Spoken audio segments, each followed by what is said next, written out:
கோவை வடக்கு சட்டமன்ற தொகுதியில் சுயேட்சை வேட்பாளராக ஸ்டூல் சின்னத்தில் போட்டியிடும் வேட்பாளர் சத்ரபதி சிவாஜி அறக்கட்டளை மற்றும் தமிழ்நாடு அனைத்து வகை அமைப்புசாரா தொழிலாளர் நல நற்பணி நலசங்க நிறுவனருமான சரவணன் தனது தேர்தல் பரப்புரையை துவங்கினார்.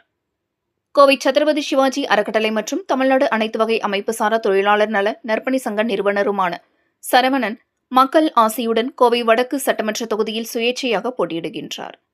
இவருக்கு தேர்தல் ஆணையம் ஸ்டூல் சின்னத்தை ஒதுக்கியுள்ளது. அவ்வாறு ஒதுக்கப்பட்டுள்ள சின்னத்திற்கு வாக்கு சேகரிக்கும் பணிகளை இன்று துவங்கினார். இவர் கோவை பாப்பநாயக்கன்பாளையம் புதூர் பகுதியில் உள்ள ஸ்ரீ பூமி நீலாதேவி சமேத வரதராஜ பெருமாள் திருக்கோவிலில் சிறப்பு பூஜைகள் செய்து தனது தேர்தல் பரப்புரையை மேற்கொண்டார். மேலும் இதுகுறித்து சரவணன் கூறுகையில், இன்று வாகன பிரச்சாரத்தை மக்கள் மத்தியில் துவங்கியுள்ளதாகவும் நாளை முதல் நேரடியாக மக்களை சந்திக்க உள்ளதாக தெரிவித்தார். வடக்கு சட்டமன்ற தொகுதியில் உள்ள பொதுமக்களின் தேவைகள் பல்வேறு உள்ளது. அவற்றை உடனுக்குடன் நிவர்த்தி செய்ய பாடுபடுவேன் எனவும், மாதம் இருமுறை மக்களை நேரில் சந்தித்து அவர்களின் குறைகளை கேட்டறிந்து அவற்றை உடனடியாக தீர்க்க உரிய நடவடிக்கை எடுப்பேன். மக்கள் எந்த தேவைக்காகவும் என்னை எப்பொழுதும் சந்திக்கலாம் என கூறினார்.